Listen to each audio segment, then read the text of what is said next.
রবিবাসরীয় রাতে দক্ষিণ কলকাতার গোলপার্ক সংলগ্ন কাকুলিয়া রোড চত্বর হয়ে উঠল রণক্ষেত্র। এলাকা দখল এবং পুরনো শত্রুতাকে কেন্দ্র করে দুই গোষ্ঠীর সংঘর্ষে উত্তপ্ত হয়ে ওঠে এলাকা। পরিস্থিতি সামাল দিতে গিয়ে জনরোষের মুখে পড়তে হয় পুলিশকেও। ঘটনার জেরে এখনো পর্যন্ত 10 জনকে গ্রেফতার করেছে রবীন্দ্র সরোবর থানার পুলিশ। স্থানীয় সূত্রে খবর, রবিবার রাত 8:30 নাগাদ কাকুলিয়া রোডের 55তলা এলাকায় একটি ক্লাবে পিকনিক চলছিল।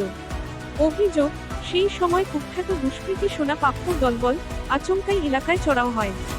বহিরাগত যুবকদের সঙ্গে স্থানীয় বাসিন্দাদের বচসা থেকে শুরু হয় সংঘর্ষ। নিমেষের মধ্যে রণক্ষেত্রের চেহারা নেয় এলাকা। প্রত্যক্ষদর্শীদের দাবি, সংঘর্ষ চলাকালীন মুহুর্মুহু বোমাবাজি শুরু হয়। আতঙ্ক ছড়াতে দুষ্কৃতীরা এক রাউন্ড গুলি চালায় বলে অভিযোগ।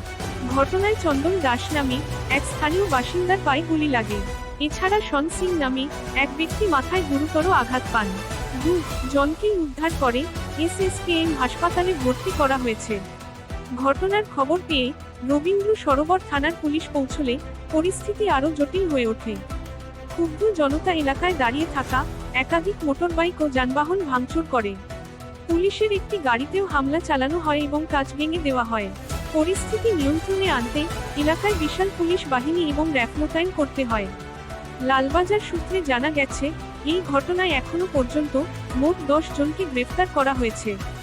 ধৃতদের মধ্যে রয়েছে ববি হেলা, অর্জুন মল্লিক, শেখ বাচ্চু, মুকেশ পাসওয়ান, রবিন দাস।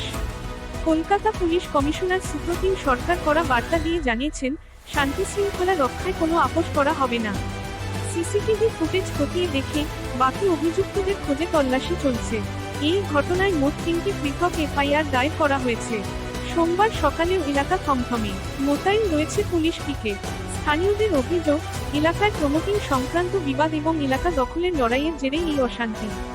তবে পুলিশ জানিয়েছে, ঘটনার প্রকৃত কারণ খতিয়ে দেখতে তদন্ত জারি রয়েছে।